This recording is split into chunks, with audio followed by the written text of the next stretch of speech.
Agano ndilo lililosababisha Mungu aende kuwatoa wana wa Israeli. Kivipi? Alilikumbuka agano. Umeshawahi kufikiria? Bwana Yesu asifiwe. Kama kusingelikuwepo na agano, umeshawahi kufikiria kama kusingelikuwepo na agano ambalo Ibrahimu aliingia na Mungu na Israeli wamechukuliwa, walikuwa wamekwama.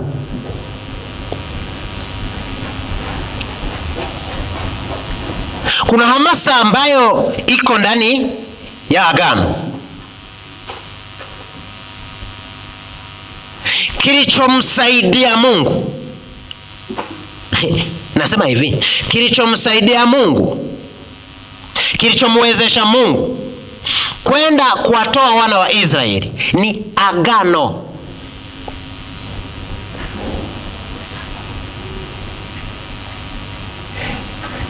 Na nikazungumza mambo fulani hivi. Mungu kwenye agano hasimami kama Mungu. Mnasikia ninachozungumza? Mungu kwenye agano anasimama kama sehemu. Yana maanisha hivi, agano lina pande ngapi? Mbili. Hizi pande mbili, kuna upande A na kuna upande B au B. Upande A una wajibu wake ambao unataka kufanya, alafu unadai haki kwa upande B, na upande B una wajibu unaotaka kufanya, alafu unadai haki upande A. Sawa?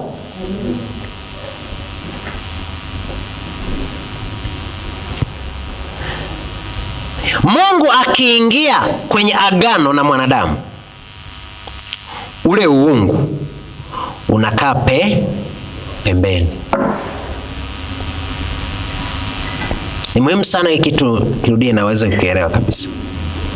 Kwa sababu watu wengi, nasema hivi, mnakuwa pande sawa. Mwingine hajanielewa. Nasema hivi, Bwana Yesu asifiwe. Wewe ukiwa kiongozi kwenye jamii au mahali kwingine kokote, ukiwa mchungaji, sawa? Ukiwa askofu, ukifika nyumbani kwako kwenye agano la ndoa, sio askofu,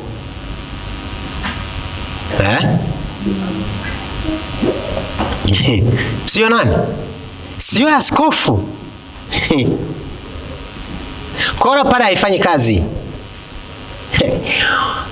Kwenye agano la ndoa, mke wako akikuijia kwa kutumia agano, toa kora. Nasema, unajua sasa, naona sasa unanishusha, sio kudhalilisha, wewe ndo umenanili, yani kuna kitu hujakijua. Kwenye agano wote mko sawa. Cheo akiingia hapo kwenye agano. Mungu na yeye ndio hivyo hivyo, kwa sababu Mungu ni cheo, si ndio? Amina. Akiingia kwenye agano na mwanadamu, anavokuja kukudai au anavosubiria wewe umpe haki yake, hasubirii kama Mungu, anasubiria kama upande mojawapo katika zile pande mbili za agano hilo. Namaanisha hivi, kama vile unavyokuwa umezulumika kwenye agano, ndivyo na Mungu anavyoumia, anavyokuwa amezulumika kwenye agano. Na kuna watu ambao kwa maana hiyo wameingia kwenye agano na Mungu na wengi wamemtapeli.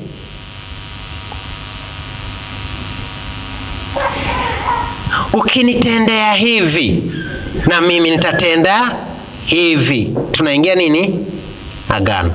Sasa walikuwa wanasema unajua ni Mungu yeye haumii. Sikiliza, muda ule unasema kivipi? Sikiliza, Yesu alienda msalabani. Aliumia hakuumia? Sasa alikuwa Mungu. Bwana Yesu asifiwe. Pale kwenye agano maumivu anayahisi.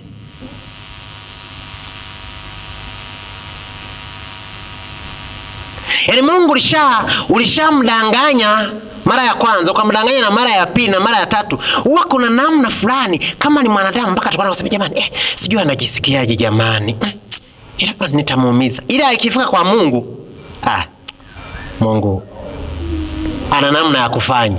No. Nasema hivi, inavyofika kwenye agano anashuka kutoka kwenye kile cheo cha uungu, anakuja kuwa sawa na wewe. Unasema kivipi? Sikiliza, nimekwambia Yesu kazaliwa kama sisi. Hakuwa sawa na sisi. Bwana Yesu asifiwe. Watumishi, Bwana Yesu asifiwe.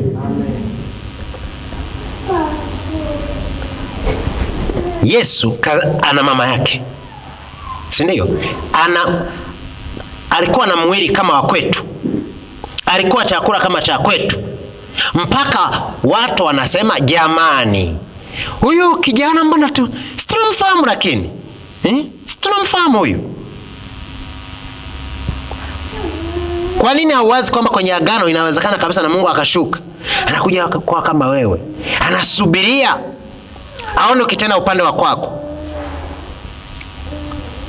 Haleluya, haleluya.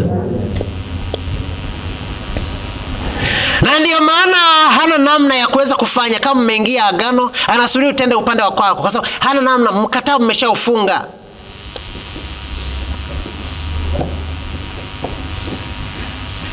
Kwa kama kuna mahali fulani ambako unakwama, unaona hamasa fulani imeisha, kumbuka agano. Kumbuka nini? Agano. Alivyokuwa anaokoa wana wa Israeli, kila mbinu lazima alizitumia, hazisomi. Mwisho wa siku nipate wapi? Agano nilifanya nani? Na Ibrahim. Nguvu ikapatikana. Haleluya. Bwana Yesu asifiwe. Na ndio maana ni muhimu sana tembea na Mungu, ufike mahali uwe na agano na yeye. Kwa sababu kuna mahali ambapo utakwama kabisa, yaani kwamba umefika mwisho. Kinachokutoa ni agano.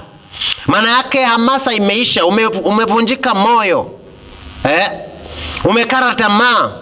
Lakini ukilikumbuka agano, haleluya, haleluya, unasimama tena. Bwana Yesu asifiwe. Kwa nini? Mungu ulisema. Ndio maana unapokuwa unahitaji neno la Bwana, unapokuwa unakwenda mbele za Bwana, usiende kama vile maisha ya kawaida. No. Amen. This is a covenant. Kiswahili tunasema agano la kale na agano jipya. Haleluya. Ndio ili si neno lake. Ulisema kila silaha itakayofanyika juu yangu haitafanikiwa. Si ndivyo ilivyosema? Sasa inakuwaje haya? Kiasi kwamba hata adui unavyokuwa unamgeukia, unamuuliza maswali, unacheza na nani? Kwangu mimi kila silaha inayofanyika juu yangu haiwezi kufanikiwa. Niko kwenye agano. Agano hili limefungwa kati ya Mungu na nani? Na mimi. Haleluya. Nimefika mahali fulani kipindi kile, niwahi kutoa mfano huo. Hela sina. na natakiwa nizipate, kwa sababu sasa vinginevyo hii corona itaondoka na nini? Itaondoka na familia yangu, na hapa lazima nikiwa pale Roho Mtakatifu narudisha kwenye nini? Agano. Amesemaje? Malango yako nayo yatakuwa wazi daima, hatafungwa mchana wala usiku, ili watu wa mataifa wapate kuletea utajiri na wafalme wao wakiongozwa pamoja nao. Kukawepo na nguvu, hamasa isiyo ya kawaida iliyokuja na nini? Na neno lile. Kivipi? Limesimama kiagano. Nahitaji kuona likitenda kazi. Haleluya. Na mimi nakwambia watashindana na wewe, lakini hawatakushinda. Sio kwa sababu nyingine, ni kwa sababu uko kwenye agano. Mwingine hajanielewa. Bwana Yesu asifiwe. NATO iko hivi. Ukishambulia nchi mojawapo katika zile nchi zilizoko katika ule umoja wa nini? Wa NATO au NATO, ni sawa kama umeshambulia nchi zote. Kwa zinakuja zote. Unanisikia nachokizungumza? Maana yake wameingia agano kwamba akishambuliwa namba 6, wote namba 30 tunaenda wote. Wote 30 wote tunaenda wote. Unasikia maana ya agano? Aliyeko kwenye agano na wewe akiguswa umeguswa. Si ndio? Kabisa. Narudia, aliyeko kwenye agano na wewe akiguswa umegusa. Nisikize nikwambie, kama wewe uko kwenye agano na Mungu, ukiguswa Mungu ameguswa. Kwa lugha nyingine ujue ni hivi, ndio huyo anayekwambia watashindana na wewe lakini hawatakushinda. Kwa nini? Kwa sababu niko na wewe. Kitu gani kinachomleta? Agano. Haleluya. Kama wewe ni mboni ya jicho la Bwana, kinachokusababisha kuwa mboni ya jicho la Bwana ni nini? Ni agano ulilonalo wewe. Haleluya. Ili neno hili likupe hamasa, likupe nguvu. Bwana Yesu asifiwe. Haleluya. Na upokee nguvu mpya. Nasema na upokee nguvu mpya. Haleluya. Kwamba ile hamasa imepungua, lichukue neno kwa mtazamo wa agano. Umenisikia nachokizungumza? Lichukue neno, lisome neno, litumie neno kwa mtazamo wa agano. Maana sisi tuna agano jipi? Kwa nini unasoma kama gazeti? Kwa nini unasoma kama maandiko ya kawaida? Waacha hayo maandiko ya kawaida kwa mtu mwingine, lakini siwe kwako. Amen. Simama hapa imeandikwa. Sio kwamba imeandikwa ili ipite. No. Yaani mwandishi wa agano hili ambaye ni Roho Mtakatifu. Amina. Kaandika hivi. Na hili agano liko kati yako wewe, Mungu na mimi. Hapa umesema. Hujanielewa. Bwana Yesu asifiwe. Mahakamani mtu anashindwa kwa sababu ya vifungu, au anashinda kwa sababu nini? Vifungu. Na wewe kwa nini usisome hapo? Wewe waache wafanyeje? Watapitia kule, wanapitia kule. Wewe utashinda kwa sababu yuko na wewe ili akupiganie. Watajikusanya lakini si kwa shauri la Bwana. Watu wote wale watakaojikusanya juu yako wataangua kwa ajili yako, maana imeandikwa hivyo, in the mighty name of Jesus.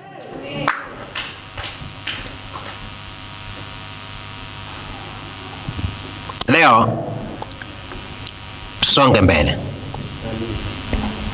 Kuna upako ndani ya sauti ya Mungu. Anayeandika kuna upako ndani ya sauti ya Mungu. Kuna upako ndani ya sauti ya Mungu. Bwana Yesu asifiwe. Tena Bwana Yesu asifiwe. Kuna upako ndani ya sauti ya Mungu.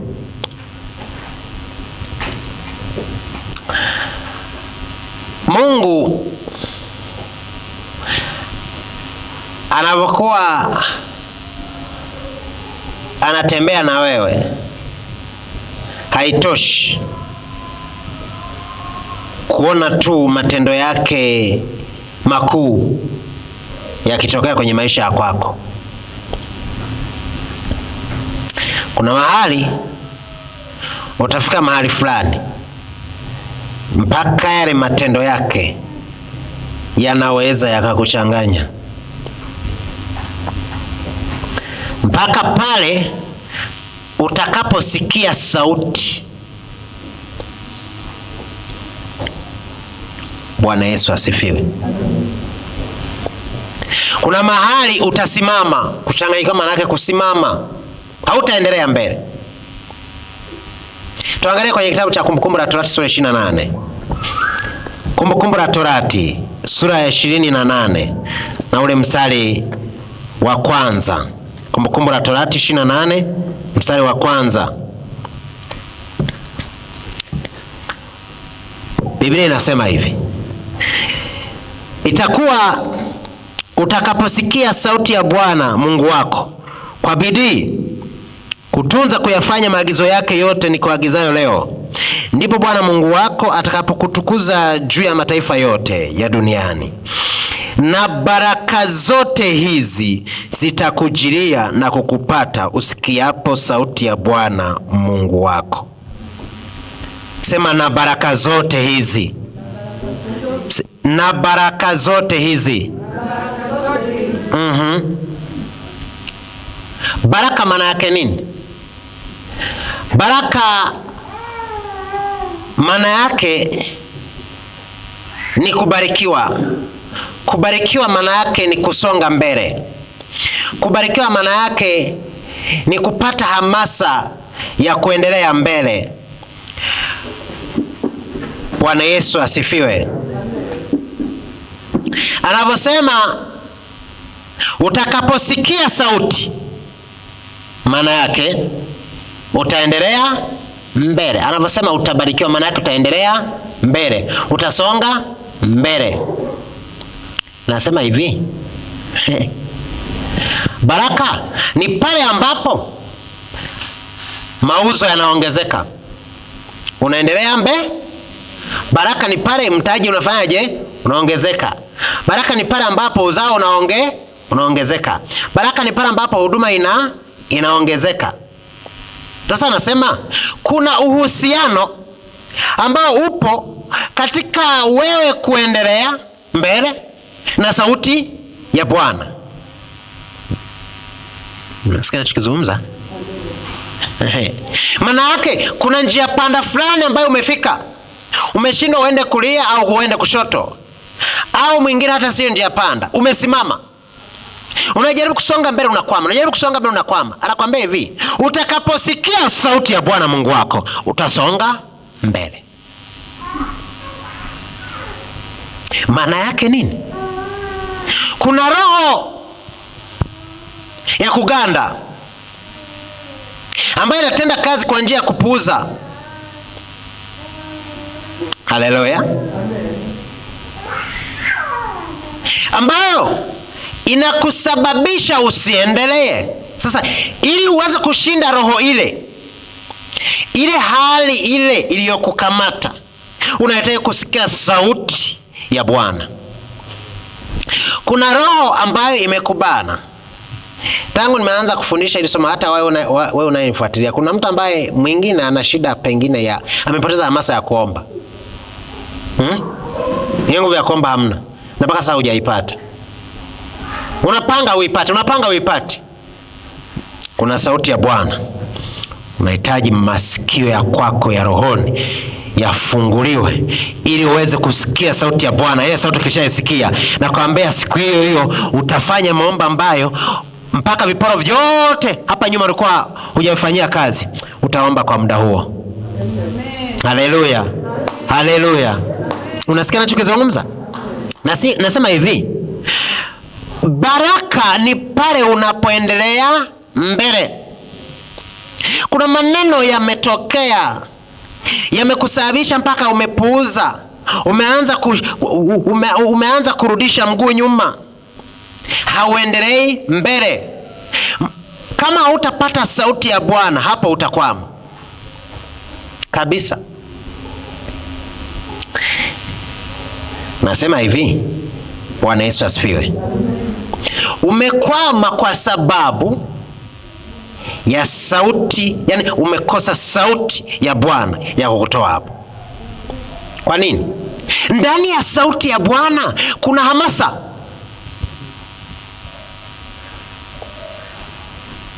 Ndani ya sauti ya Bwana kuna nini? Kuna hamasa. Siri ya morali ya jeshi au siri ya jeshi iko kwenye morali yao. Na morali yao inatokana na nini? Sauti, kiongozi. Bwana Yesu asifiwe. Unasikia ninachozungumza? Okay, ngoja nikwambie. Unajua kwa nini kama kuna jambo linatokea kwenye nchi yoyote ile, wananchi wanasubiria kutakuwepo na yatakwepa jitihada za hapa na pale, watendaji wa serikali watafanya wanavyoweza kufanya, lakini wanasubiria nini? Sauti, tamko. Bwana Yesu asifiwe. Amina. Tamko maana yake nini? Sauti. Hata likija likasomwa na mtu mwingine na sio mkuu wa nchi, tunasubiri. Sawa, tumesikia, ni sawa, ila tunataka tunataka sauti. Maneno ni sawa, tumesikia, ila tunataka nini? Sauti. Kwa nini? Maneno tumeyapata, ila tumekosa hamasa. Hamasa haiji. Unasikia ninachozungumza? Hamasa haiji hata kama maneno mpaka ranili na signature yako inaonekana hapo, ni sawa, ndio unatekeleza, ni sawa, ila sikiza nikwambie, neno rais ni taasisi, sawa? Bwana asifiwe. Ile ni ofisi, ni taasisi, si ndio? Lakini haiwezi kukaa bila mtu. Ile mtu kazi yake kubwa tunayohitaji ni sauti, yani ni kwa ajili ya kuweka sauti inayotoka kwenye taasisi ile. Amina. Ile sauti ile ina uhai fulani inaoachilia. Amen. Kwa nini? Kwa wananchi. Nisikilize nikwambie. Bwana Yesu asifiwe. Baba, toa sauti nyumbani kwako. Mama, toa sauti nyumbani kwako. Kitendo cha kwamba sauti haitoki, kwani kununa ni kufanyaje? Kununa maana yake umeifunga nini? Sauti. Hatukuelewi. Hata ukiandika bado tumeona maandishi. Kwani wewe umekuwa bubu kwani? Sawa, haya maandishi tumeyaona. Sema. Toa nini? Sauti. Kwa nini?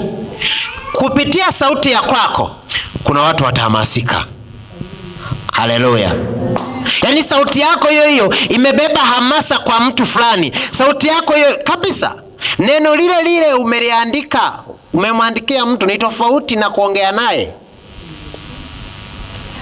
Message unaandika unamtumia mtu, bado hajaridhika. Yaani haija bado. Sawa, umeiona. Yaani mwamana umefika, lakini bado umeiona. Nimeona. Unataka nini? Sauti yake. Kwani unavyomaliza umeiona, wewe wakati unatuma jina limesoma nani? Si limesoma mwenyewe. Hata sipoiona sasa, sitaiona tu baadaye. Lakini utakaposikia sauti yake, haleluya, kuna kitu kinaingia ndani yako. Amen. Anakuambia nashukuru sana. Asante sana. Kwa sababu hata ile nashukuru sana akiandika bado haitoshi. Unasikia nachokizungumza?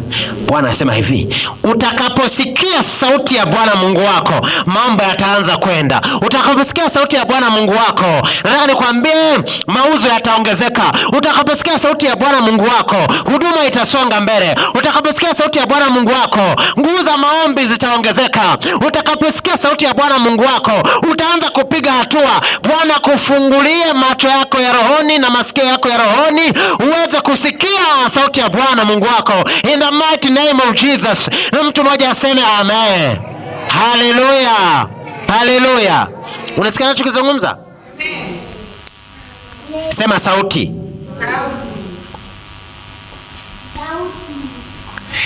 Siri ya Daudi vitani. Daudi hakutegemea jeshi. Kasome Biblia ya kwako, angalie vita zote ambazo Daudi alipigana. Watumishi, Bwana Yesu asifiwe.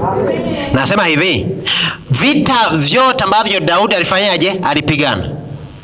Vilikuwa vinategemea nini? Si hicho tu. Alichokuwa na kitafuta Daudi siku zote. Mnasikia nachokizungumza? Sio kuhesabu majeshi wako wangapi. No. Sauti. Ambia, okay, niende nikapigane nao. Mungu anamwambia nenda. Bas. Kwa nini? Kuna hamasa aliyokuwa naipata mle ndani, kiasi kwamba hata kama utakuja na majeshi kiasi gani, hawezi kukuelewa. Haijalishi unainua kina Goliati, Daudi anakuambia hivi, mimi sauti ninayo. Haleluya. Sauti iko ndani yangu ya kwamba ni lazima tutashinda. Huyu hawezi kutoka hapa salama, kwa sababu sauti inanipa hamasa ya kusonga mbele. Haleluya. Bwana Yesu asifiwe. Mtumishi wa Mungu, haujakwama. Wewe hapa hujakwama. Hujakwama kwa kitu kingine isipokuwa tu kwenye nini? Sauti ya Mungu. Utumishi wa kwako hauhitaji watu wengi. Utumishi wa kwako hauhitaji vifaa vingi. Unahitaji nini? Sauti. Ile sauti ukiipata, ndani yake kuna hamasa, ndani yake kuna nguvu. Ile sauti ya Mungu.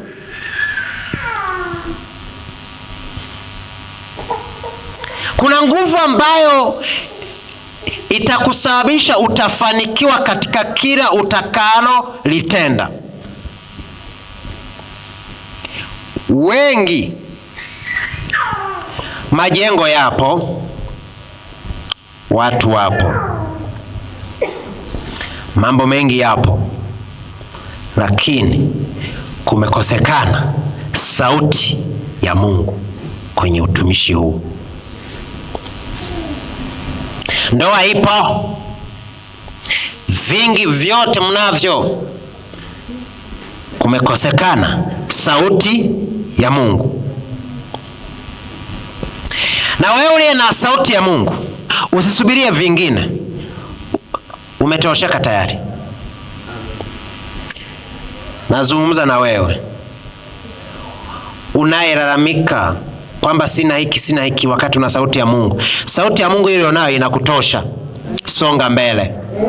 Songa mbele. Kuna nguvu ya kukusababisha uweze kufanikiwa, ila ni kwa sababu tu hujui. Sasa umejua. Sasa umejua. Bwana Yesu asifiwe. Wapo watumishi wanazo huduma kubwa kabisa, kubwa, lakini sauti ya Mungu haipo. Unasema kivipi? Wanahangaika. Unaweza usijue. Watu wanahangaika kutoka taifa moja kwenda taifa jingine. Inabidi aenda akahudhurie kongamano mahali fulani. Bwana Yesu asifiwe. Akahudhurie kongamano mahali fulani. Amen. Kongamano lile ni kwa ajili ya nini? Ni kwa ajili ya apate msaada mojawapo ambao wanakuwa na utafuta. Kazi yake, kazi ya msaada ule ni nini? Anatafuta. Ukipata sauti ya Mungu, hauhitaji msaada mwingine. Umesikia nikizungumza? Tunatafuta twende kwenye semina mahali fulani, twende kwenye kongamano mahali fulani. Watu wanasafiri. Amesikia kuna kongamano litafanyika Marekani. Watu wanajisajili, wanatakiwa walipe. Watu wako tayari kulipa. Watu wanatoka mataifa mbalimbali. Wanakwenda wanakusanyika kwa mtumishi mahali fulani. Wananenga kitu gani? Wana shida waweze connect tena na sauti ya nani? Sauti ya Mungu. Pesa wanazo, watu wapo, vitu vingi vipo, ila sauti ya Mungu haipo. Kwa nini? Lazima wewe unaona kama vile amekwisha enda, lakini kuna mahali amekwama. Usihesabu tu kwa sababu wewe unaona hujafika pale alipofika ukadhani yeye mwenzio yuko naenda. No. Inawezekana ukizungumza naye anakuambia yani nimekwama kuliko wewe. Halo.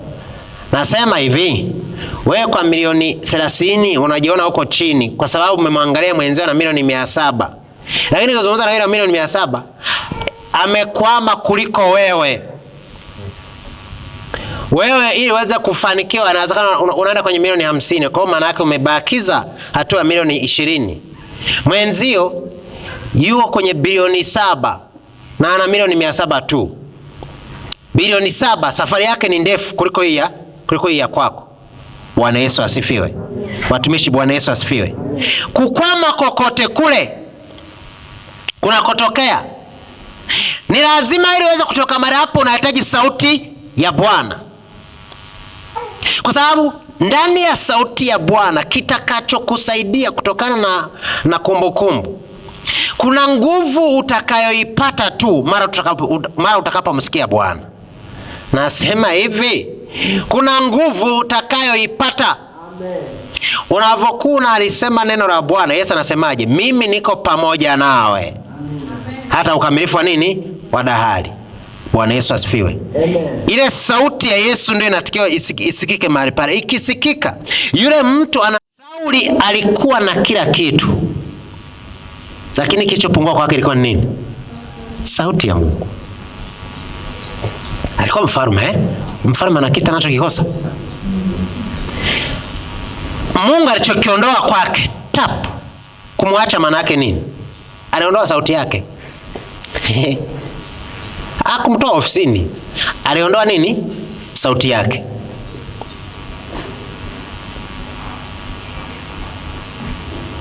Narudia. Haleluya. Sauli kuachwa na Mungu. Mungu hakumnyang'anya majeshi. Mungu hakumnyang'anya ofisi. Mungu hakumnyang'anya watu. Ila aliondoa nini? Sauti yake. Hampe ushirikiano. Amen. Sasa fikiria una huduma kama ya Sauli. Yaani una huduma kama ya Sauli. Bwana Yesu asifiwe. Amen. Tumishi, Bwana Yesu asifiwe. Amen. Una huduma kama ya nani? Ya Sauli. Kila kitu unacho, lakini sauti hauna. Umeachwa. Nasema hivi, Mungu hukuacha. Anaondoa sauti yake. Hakunyang'anyi magari. Hamna. Magari unayo mengi tu. Namshukuru Mungu. Kuna hiki na hiki, kuna hiki na hiki. Okay, sauti ya Mungu iko wapi? Sauti ya Mungu iko wapi? Bwana Yesu asifiwe. Amen. Yaani sauti ya Mungu iko wapi? Okay. Yesu anasema kuna watu watamwambia, tulitoa pepo kwa jina lako, tukafanya unabii kwa jina lako, tukafanya muujiza kwa jina lako. Sasa tunaomba utupishe tuingie. Nasema watenda maovu kwanza siwajui. Ili kwaje hao waliendelea na huduma? Walikuwa wanafanya huduma ya aina gani?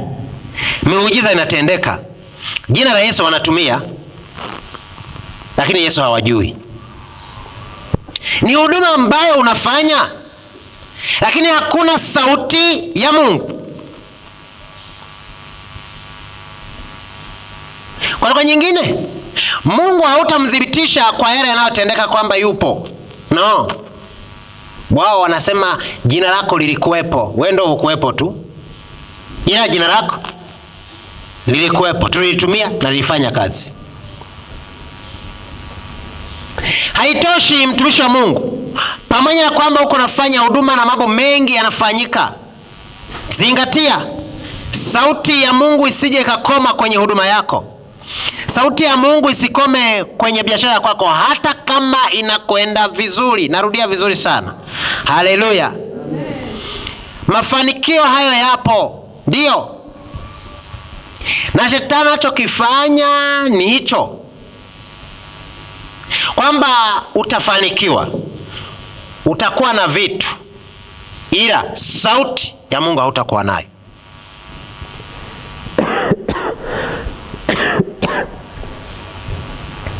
Sorry. Bwana Yesu asifiwe. Amen. Nasema hivi, shetani anachokifanya, utakuwa na vingine ila hautakuwa na nini? Na sauti ya Mungu. Unajua maana yake nini? Hautajua umepotea. Yaani siku ya kupotea hutajua. Inakuwa ni ratiba za kawaida kama hivi. Unafanya kama, mbona miujiza imefanyika? Miujiza imefanyika, lakini tayari umeshahama. Haleluya. Tumisha anasema, okay, nimekwama kwa kweli, maanguka kwenye dhambi.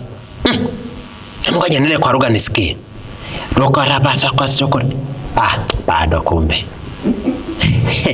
Bwana Yesu asifiwe. Hiyo ni kawaida tu hiyo. Sikiliza, katikati ya mafanikio sauti ya Mungu isije ikakosa. Katikati ya mapambano sauti ya Mungu isije ikakosa. Katikati huko bondeni sauti ya Mungu isije ikakosa. Huko mlimani sauti ya Mungu isije ikakosa, kwa sababu utapotea. Kama Mungu yupo na sauti yake iwepo. Umesikia ninachozungumza? Wewe unasema Mungu yupo, sio unasema unafanya mapenzi ya Mungu. Sauti ya Mungu ionekane kwenye mapenzi ya Mungu. Amina. Haleluya. Kwa sababu tunakuwa tunatumia upako wa juzi, tunautumia leo. Si juzi tulifanya vizuri, basi na leo tufanye. Okay. Utajuaje kwamba leo hautaki kufanya kama juzi? Sauti ya Mungu. Amina. Amen. Hayo unayoyafanya, kwa nini kwenda kwa ushauri wa watu? Sauti ya Mungu yenyewe inasemaje? Wanadamu walimwambia Musa, hivi Musa, tunaomba tuongee kidogo. Wakati unatoka kule Misri, unatuleta mpaka hapa. Haya ulikuwa huyajui. Unaona kule hakuwa na makaburi, mpaka tuleta huku tuje tufe sisi hapa. Biblia inasema hivi, wao wote wakubaliana kurudi wapi? Misri. Manake Musa amebaki peke yake. Sauti ya Mungu inakuja inasema hivi, Musa, waambie watu waendelee mbele. Mpaka Musa anaenda kuuliza, unaelewa maana yake nini? Ushauri amezidiwa. Wewe hivi unafikiri unatokaje?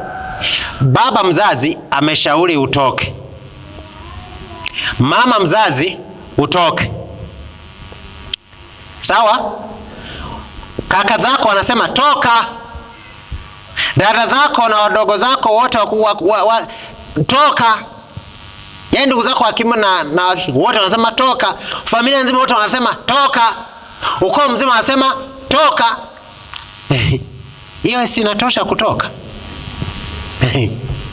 Maana sasa jamani, sasa unajua sasa nitakuwa mgeni wa nani? Wewe watu wote wanaweza kupiga kura kurudi wapi? Misri. Sauti ya Mungu ikaja inasema peke yake, songa mbele. Haijalishi wote wamesema hivyo. Inaonekana kama vile unaonekana kweli umekuwa. Mimi nakwambia hivi, songa mbele. Wewe kaza uso kuendelea mbele. Usirudi nyuma. Hata sauti inakupa hamasa kusonga mbele. Usisikilize hao. Wewe songa mbele. Haleluya, haleluya. Unasikia tunazungumza? Hata kujiweka kwenye nafasi ya Musa, wewe ungalifanyaje? Musa mpaka anaenda kwenye maombi alizidiwa. Amejaribu kuzungumza ni hamna. Sasa hapa nitafute sauti ya Mungu. Naenda kumuuliza Bwana. Sauti ya Mungu inasemaje? Waambie watu waendelee wapi? Mbele. Musa akatoka na nguvu isiyo ya kawaida. Nisikilize nikwambie. Bwana Yesu asifiwe. Utapata washauri tena wataalamu. Mtumishi, angalia. Sisi utumishi tumeufanya unajua Nabii mzee. Bwana asifiwe. Manabii wazee wako wapi? Wako mtaani. Utumishi tumefanya. Kwa nini unakataa? Sauti ya Mungu imeniambia hivi nisile. Mna angalia, unajua hii Biblia ina mambo mengi hii. Hii Biblia ina nini? Ina mambo mengi. Kuna na sauti za kigeni. Mpaka nakuletea na mfano. Unajua mimi kuna kipindi kama hiki nilikipita. Wewe sikiliza. Kipindi hicho ulikipita wewe. Hiki ni cha kwangu. Bwana Yesu asifiwe. Amen. Angalia. Nataka nikwambie hivi. Mtumishi, sauti ya Mungu ikija wanainuka. Hivi wewe Mungu umeomba kabisa. Na Mungu amekwambia aro. Sasa mwenzako ndio huyo. Yule ambaye ndio huyo wa vidole vinne. Vidole vingapi? Vinne tu. Hii kingine hakipo.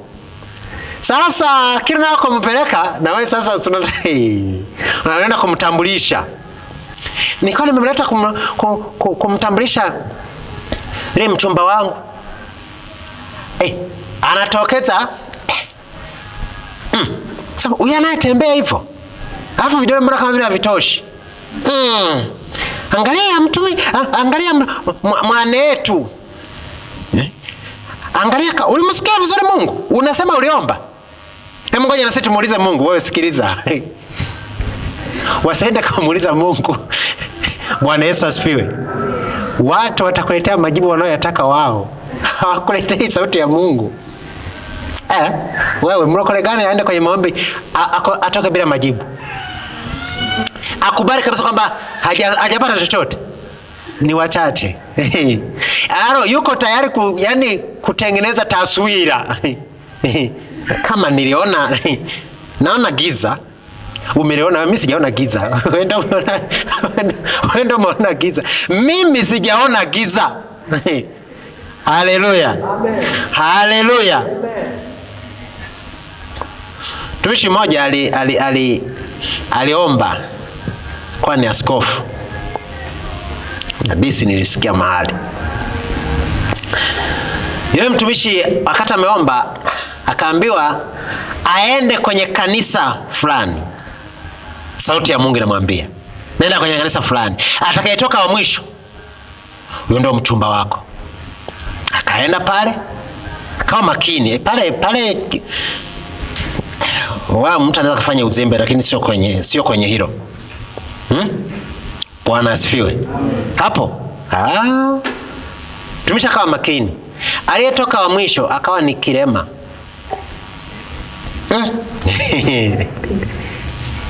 Kilema ndo ametoka wa mwisho. Yaani kuna wale ambao wanazaliwa miguu iko huku. Bwana asifiwe. Haleluya. Sasa sauti zikaanza. Sasa wewe kama unavyoona, wewe unaona kuna mwingine anaanza akatoka yani wa mwisho zaidi ya huyu. Kwa sababu huyu sasa nasubiri wengine watoke. Sauti hizo nyingine hizo. Nasema wapendwa, wanakuambia angalia vizuri. Hapa Si lazima ndo wa mwisho huyu. Hemu angalia, hemu jipime uone. Yaani unajua yuko kule chini, sio yani ni anatembelea mikono. Upo? Bwana Yesu asifiwe. Okay. Mtumishi akarudi. Akaenda kumuuliza Mungu. Mungu, nilikwenda ni sawa, lakini aliyetoka wa mwisho ni yule. Mwakaambia ndo huyo, si nikwambia wa mwisho ni huyo. Akatii sauti ya nani? Ya Mungu. Itakuwa utakaposikia sauti ya Bwana Mungu wako na kutunza kuyafanya kwa bidii maagizo yake. Unajua akamchumbia akamchumbia huyu Kirema haamini. Yaani inawezekana. Yaani hivi uko serious kweli? Niko serious. Kaenda wakafanya process zote. Sasa hapa katikati kama ile mtumishi ngelimpata ningelimuuliza tu. Bwana Yesu asifiwe. Ni nini wapendwa walisemaje? Lazima tu. Kuna wakati mwingine mpaka na mzazi wako wa kiroho. Na yeye yuko kinyume na sauti. Wewe koma na sauti hiyo ya Bwana. Yule mtumishi akaendelea kafika siku ya kufunga ndoa, wakafunga ndoa. Ameheshimu sauti ya nani? Ya Bwana. Basi aliyowafungisha ndoa, mamaliza sasa ndio anamaliza kabisa, ambia sasa jamani, tuombe maombi ya baraka kwa ajili ya watumishi hawa.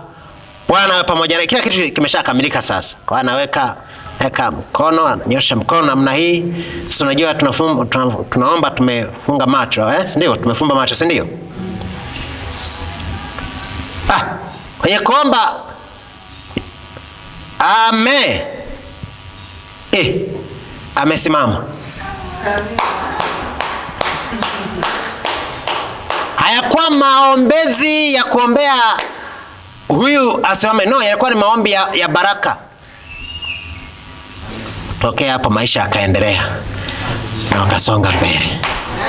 Inawezekana kwa jinsi ya nje inaonekana havitii moyo. Maadamu sauti nasema hivyo, songa mbele, usirudi nyuma. Haleluya. Unasikia nachokizungumza watumishi? Tunaendesha huduma kwa kutumia vitu vingine wakati tunatakiwa tuongoze kwa sauti ya Bwana. Tunakwama pale ambapo tunaanza kutembea kutumia vitu vingine. Pale sauti ya Bwana inavyopotea. Uhai wetu una mafungamano na sauti ya Bwana. Amen. Unasikia nachokizungumza? Amen. Mimi narudia, nazungumza na mtu hapa. Unaweza kaenda kwenye maombi na majibu yaliyotoka nayo watu wote wakakupinga. Kuna watu wanaishi nimeonyeshwa. Sasa sikiliza, nyie mnaoonyeshwa, wewe umeonyeshwa wewe, mimi sijaonyeshwa. Kwa nini unalazimisha nifanyie kazi vile ambavyo umeonyeshwa wewe? Unajua manabii wote wamezungumza, manabii wote wa nchi nzima wamezungumza. Ametokea huyu mmoja tu, bado anaweza akazungumza. Bwana Yesu asifiwe. Amen. Haleluya. Lakini unavyokwenda na wewe, nenda kwa Bwana, muulize. Unasikia nachokizungumza? Usiamue kutokana na unavyoona wewe. Tembea kutokana na ulivyosikia.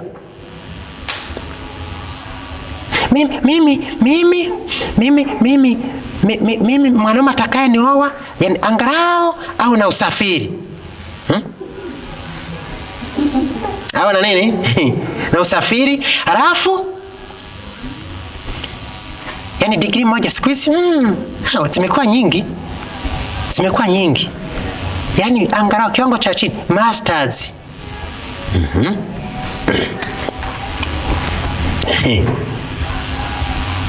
Alafu sasa awe amejenga, unaweka hayo yote sawa, umeweka. Baada ya kuweka, nenda usikie sauti ya Bwana inasemaje.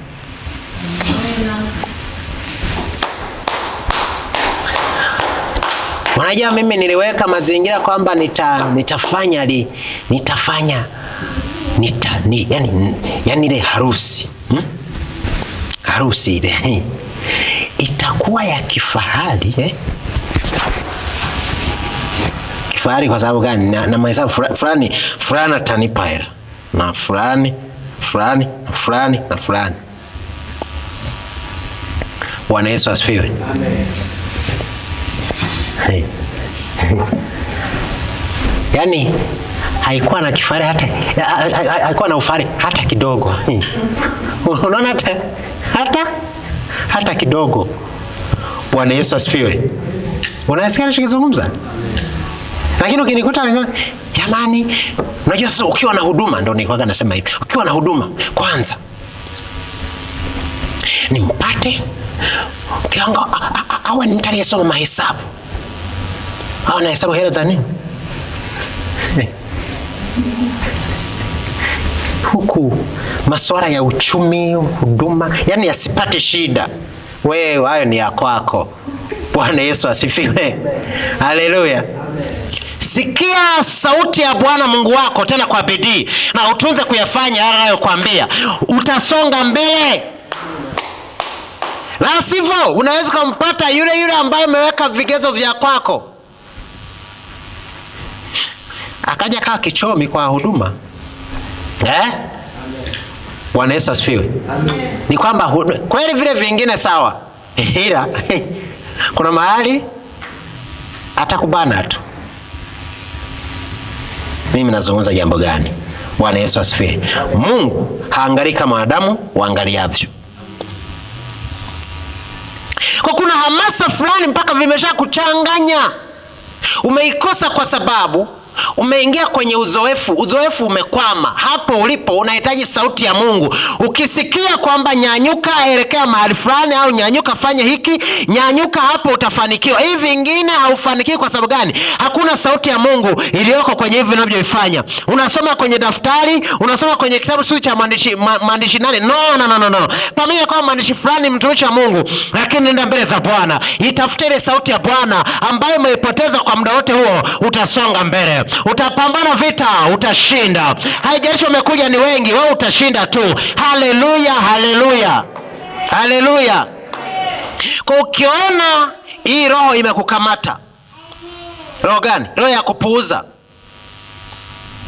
roho ya kuganda hii, angalia kiashiria moja hapo ambacho kipo. Sauti ya Mungu haipo kwenye maisha yako.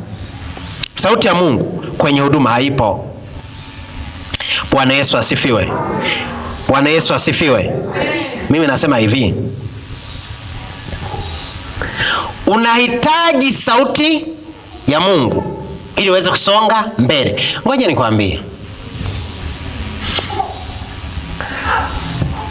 unaweza hata unayesikiliza kutoka sehemu nyingine, unaweza usiseme, lakini mambo haya yapo kwa wapendwa. Kuna watu ambao unaona wana huduma nzuri sana, kubwa mno, lakini wanahangaika sana. Nasema hivi, Bwana Yesu asifiwe. Kuna watu ambao hata wewe, kwa nini unakimbizwa kila kuna kukucha, usiku ni mchana na nini, kila unakimbizwa tu, unashindwa. Kwa nini? Kwa jinsi nje watu huwezi kujua kwamba mtu kama wewe unaweza unapata mahangaiko kama wewe unayoyapata. Ni siri yako, lakini umeshakosa dawa. Sikiza nikwambie, shetani hajawa na nguvu kuliko huyu Kristo Yesu. Amen. Haleluya. Unahitaji tu sauti ya Bwana.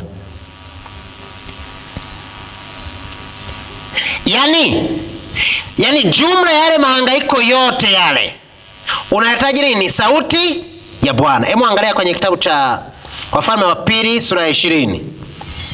Wafalme wa Pili sura ile ya 20. Wafalme wa Pili sura ile ya 20. Ule mstari wa 14. Wafalme wa Pili sura ile ya 20.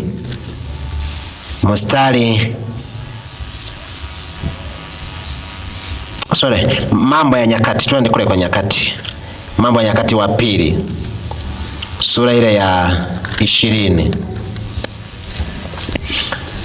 Mambo ya Nyakati wa Pili sura ile ya 20 ule mstari wa 14. Biblia inasema hivi: ndipo Yahazieli mwana wa Zekaria mwana wa Benaya mwana wa Yeyeli mwana wa Matania Mlawi wa wana wa Asafu akajiliwa na Roho ya Bwana katikati ya kusanyiko, akasema, sikieni Yuda wote, nanyi mkao Yerusalemu, na wewe mfalme Yehoshafati, Bwana awaambia hivi, msiogope wala msifadhaike kwa ajili ya jeshi kubwa hili, kwani vita si yenu bali ni ya Mungu. Kesho shukeni juu yao, tazameni wanakwea kwa kupandia sisi, nanyi mtawapata penye mwisho wa bonde mbele ya jangwa la Yerueli. Hamtahitaji kupigana vita. Jipangeni, simameni, mkaone wokovu wa Bwana ulio pamoja nanyi, Yuda na Yerusalemu. Msiogope wala msifadhaike, kesho tokeni juu yao, kwa kuwa Bwana yu pamoja nanyi. Bwana Yesu asifiwe. Hawa wanataka kwenda vitani, wako kwenye mahangaiko. Sauti ya Bwana imekuja kupitia nani? Huyo mtumishi hapa. Ule mstari wa 18 unasemaje? Yehoshafati akainama kichwa, mfalme yani kifurifuri, wakaanguka mbele za Bwana, Yuda wote na wakao Yerusalemu, wakamsujudia Bwana. Na Walawi na wana wa Kohathi na wana wa Korahi wakasimama ili wamsifu Bwana Mungu wa Israeli kwa sauti kuu sana. Wakaamka asubuhi na mapema, kaenda nje katika jangwa la Tekoa. Nao walipokuwa wakitoka, Yehoshafati akasimama akasema, nisikieni enyi Yuda, nanyi wenyeji wa Yerusalemu, mwaminini Bwana Mungu wenu, ndivyo mtakavyothibitika. Waaminini manabii wake, ndivyo mtakavyofanikiwa. Bwana Yesu asifiwe. Yehoshafati hii nguvu ameitoa wapi? Sauti ya Bwana ilivyokuwa imekuja. Sijajua kama unanielewa. Tunapitaga mahali, amen, mahali ambapo kabisa unaona watu wote, yaani hata ukimwendea hana msaada, uliyekwenda hakukusaidia, uliyemwendea wa pili hakukusaidia, unaona kabisa kwamba hapa nimekwama. Unahitaji, haleluya, unahitaji tu neno dogo tu, sauti ya Bwana inayosema, mwanangu, jipe moyo. Nakwambia unapata hamasa mpya, haleluya. Hata kama wamesimama mbele yako wako mamilioni, nataka nikwambie unawatwanga saa hiyo hiyo, kwa sababu ipo nguvu ambayo imekuja na sauti ya Bwana. Haleluya, haleluya. Narudia hivi, sauti za askofu umezisikia, sauti ya mchungaji umesikia, sauti ya mwalimu umesikia, sauti ya nabii umesikia, sauti ya kiongozi fulani umesikia. Leo unahitaji sauti ya Bwana inayokuambia, mwanangu, simama na usonge mbele. Bwana mwenyewe kwa sauti yake akwambie ili uweze kusonga mbele. Haleluya, haleluya, haleluya. Narudia, ulisikia ushauri wa mtu wa kwanza, ukasikia ushauri wa mtu wa pili, ukasikia ushauri wa wazazi, ukasikia na ushauri wa watu wengine. Ni sawa, vyote umekwisha jaribu na hujaweza kusonga mbele. Bado hauna hamasa ya kusonga mbele, bado hauna nguvu ya kusonga mbele. Siku ya leo sauti ya Bwana isikike kwako, sauti ya Bwana isikike kwako, ikwambie mwanangu, simama na usonge mbele. Utasonga mbele na utafanikiwa. Haleluya! Piga makofi Bwana Yesu. Haleluya, haleluya, haleluya. Nazungumza. Bwana Yesu asifiwe. Hapa ulipo hauhitaji kuhangaika sana. Nasema hivi, hapa ulipo hauhitaji kupambana zaidi ya kusikia sauti ya Bwana. Yehoshafati anasema, wana Mungu, simameni msikilize.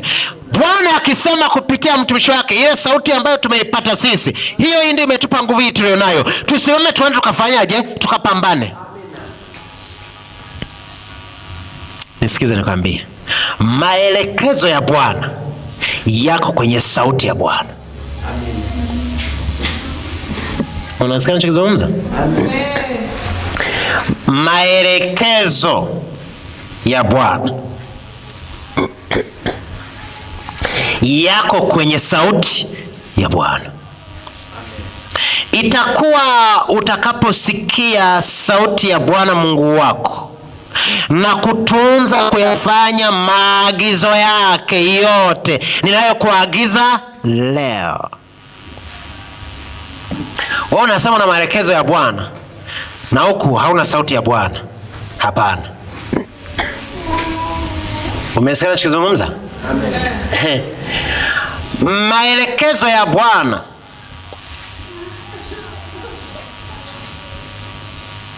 the God's instructions are in his voice. Amen. Amen. Kama unasema una maelekezo ya Bwana, then uwe na uhakika kwamba umeyatoa kwenye sauti ya Bwana. Sasa kuna watu ambao wanafanya maelekezo ambayo wamepewa na wanadamu na wayaita na maelekezo ya nani? Maelekezo ya Bwana. Uwe na uhakika kwamba hayo yameambatana na sauti ya nani? Ya Bwana. Okay. Maelekezo ya Bwana, maagizo ya Bwana hayawi ya Bwana kwa namna yalivyotolewa au kwa mahali yalivyotolewa. Hapana. Narudia.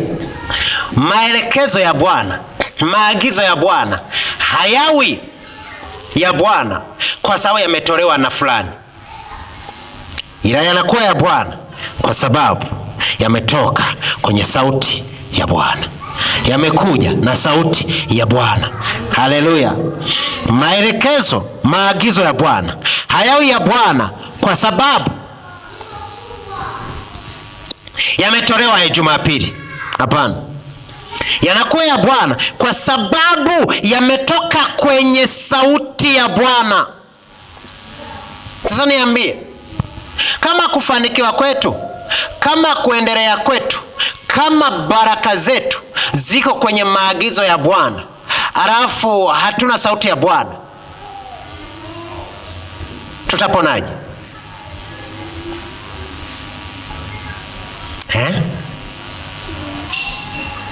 Okay. Nisikize nikwambie, tunaweza kukwama. Kazi ya Mungu imekwama, kanisa limekwama, huduma imekwama. Okay. Nauliza hivi, kama yale ya kipindi kile yalikuwa ni ya Bwana, imekuwa kwaje bado mko hapo? Umesikia ninachozungumza? Wana wa Israeli waliishi maisha hawasogei, wanazunguka tu, wanazunguka mlima mpaka sauti ya Bwana ilivyokuja. Mlivyouzunguka mlima huu, yatosha, geukeni. Nataka nizungumze na wewe. Bwana Yesu asifiwe. Tumishi, Bwana Yesu asifiwe. Nataka nizungumze na wewe hivi. Huduma hiyo haitakwenda kwa sababu una vifaa. Itakwenda kwa sababu una sauti ya Bwana. kabisa. Unaweza kukusanya kila kinachohitajika, ukakusanya kila kinachohitajika na ukawa nacho,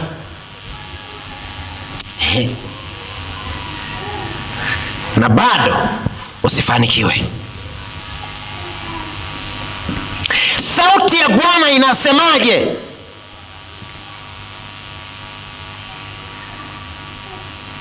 Huduma inaendeshwa na vitu vingine, lakini sauti ya Bwana haina nafasi. Maagizo hayo unayoyapata yanatoka wapi? Nakwambia hivi, kama ulifanyia kazi yale maagizo unayojua wewe kwamba yalikuwa ni ya Bwana, imekuwaje bado uko hapo? Kwa sababu kazi ya sauti ya Bwana ni kukupa hamasa ya kusonga mbele. Mnasikia nachokizungumza watumishi? Tofautisha.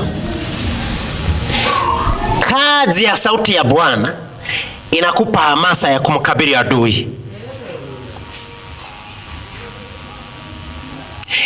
Kazi ya sauti ya adui inakurudisha nyuma au inakutengenezea mazingira ya kumwogopa nani? Adui. Wewe utaenda bila speaker?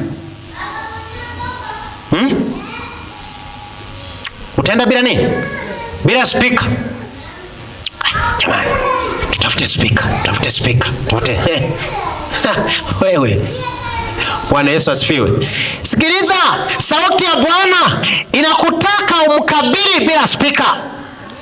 Kama speaker unayo, nenda. Kama hauna, mada inakwambia uende, wewe nenda, kwa sababu utafanikiwa, sio kwa sababu ya nguvu zako, ila kwa sababu yeye yuko pamoja na wewe ili akupiganie, yuko pamoja na wewe ili aokoe. Haleluya. Amen. Narudia,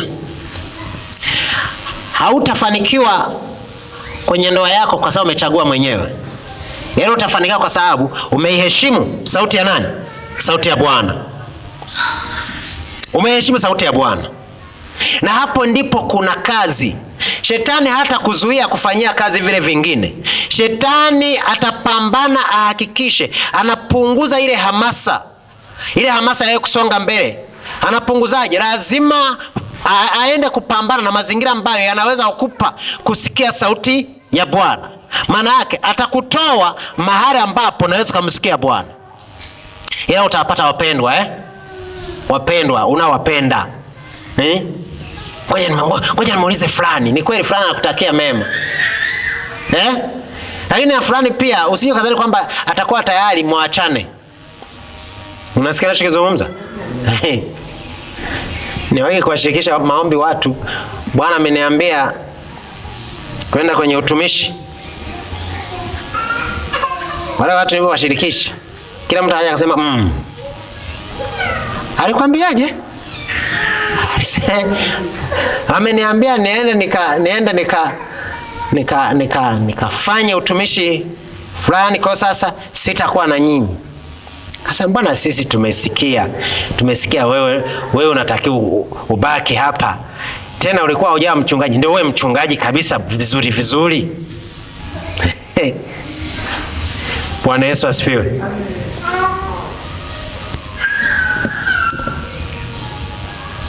Sikwenda. Haleluya. Amen. Sasa namaanisha nini? Unaweza kuwapenda watu na wenyewe wanakupenda, kiasi cha kwamba sauti ya Mungu haina nguvu kwako. Bwana Yesu asifiwe. Kwa nini Yesu anasema mpende kwanza nani? Wa kwanza nani? Mungu wako. Haleluya. Kabla hata hujampenda mume wako au mke wako, mpende kwanza Mungu wako. Kwa nini? Ili itakapokuja sauti ya Bwana uwe tayari kuipata, ili kiasi kwamba itakapokuja ya mke wako au mume wako imekuja kinyume na hii ya Bwana, Bwana akupe hekima ya namna kuweza kupangua ile, ujue kabisa kwamba hapa mwenzangu hapa yuko sawa. Haleluya. Haleluya. La sivyo, unayempenda sana unamsikiliza sana. Unasikia ninachozungumza? Ni hatari kumpenda yeyote kabla ya Mungu, kwa sababu utamsikiliza tu, sauti yake itakuwa na nguvu. Mnasikia ninachozungumza? Amen. Watu wote wakwambia wanayokuambia, unajua unasubiria wapi? Kwa hiyo unayempenda, ngoja haina shida, kwa hiyo mweze fulani, huyu lazima anatakia mema. Unasemaje? Sasa wewe ndio ulikuwa kwenye maombi, alafu unaenda kuuliza mtu ambaye hakuwa kwenye nini? Maombi. Sio unampambanisha. Bwana Yesu asifiwe. Amen. Haleluya. Amen. Nasema hivi, ni hatari kumpenda mchungaji wako kuliko unavyompenda Mungu. Ni hatari kumpenda askofu wako kuliko unavyompenda Mungu. Ni hatari kumpenda mwalimu wako kuliko unavyompenda Mungu. Ni hatari kumpenda nabii, mtume, yeyote yule kuliko unavyompenda Mungu. Mimi nasema ni mbaya tu, ni hatari. Nasema inaweza kwa ni nzuri, lakini ni hatari. Kuna vitu tavikosa. Kwa sababu kuna uwezekano ukamsikiliza. Kuna uwezekano ukamsikiliza kuliko Mungu. Na uwezekano huo ni mkubwa. Narudia, haiwezekani ukamsikia na ukatii sauti yake mtu ambaye humpendi. Mtu yeyote ambaye humpendi, Bwana Yesu asifiwe. Yaani hata kama ameleta kitu kizuri, lazima wewe chochote kinachoweza kukifanya. Yaani amemleta mtoto wako ndo amemvusha barabara, iko anagongwa kabisa. Anamleta kwako. Watu wanasimulia, jamani, yaani asingelikuwepo fulani. Yaani kwa sababu umpende. Huwezi kujua hii dunia ina mengi wewe. Yaani hilo ndio neno la shukrani. Yaani amemfikisha, yaani kwa sababu mpendi tu. Bwana Yesu asifiwe. Haleluya. Kwa sauti inayokuja kwako inategemea huyu ambaye inatoka kwake unampenda kiasi gani. Ndio maana ili Mungu uendelee kumsikia zaidi, hakikisha upendo wake hauna mbadala wake. Amina. Ukianza kuona sauti yake inapungua kwako, chunguza upendo wako wewe kwa Mungu umepungua. Bwana Yesu asifiwe. Nasema hivi, chunguza upendo wako kwa Mungu umepungua. Ndio maana sauti yake imepungua. Na kama sauti yake ikipungua, ujue hautaweza kuendelea. Maana yake rudi uangalie upya mahusiano yako na Mungu. Fanya ukaguzi wa kimahusiano. Mungu umempa nafasi kiasi gani? Una habari kwamba kuna mtu akikupigia simu, ulikuwa unaenda kwenye maombi, inabidi asogeze kesho. Lakini zamani hakuwa hivyo, Yaani ulikuwa unaingia kwenye maombi, inabidi umpe nafasi kwanza. Kwa nini umempa nafasi kwanza? Hii nafasi ya Mungu umeibana. Haukuwa hivyo. Lazima kuna kitu kimetokea. Upendo wa Mungu umepungua kwako. Bwana Yesu asifiwe. Bwana Yesu asifiwe. Unatafuta ni wapi umekwama. Hilo iliyokushikilia ilikukamata saa ngapi? Okay. Ilikukamata pale upendo wa Mungu ulivyopungua kwako. Kuna vitu ulikutana navyo. Kuna watu ulikutana nao. Na kwa kuwasikiliza upendo wa Mungu umepungua. Ndio maana wana nafasi kwako. Kwa nini nguvu zako za maombi zimepungua? Kwa nini muda wako wa kwenda kwa Bwana umepungua?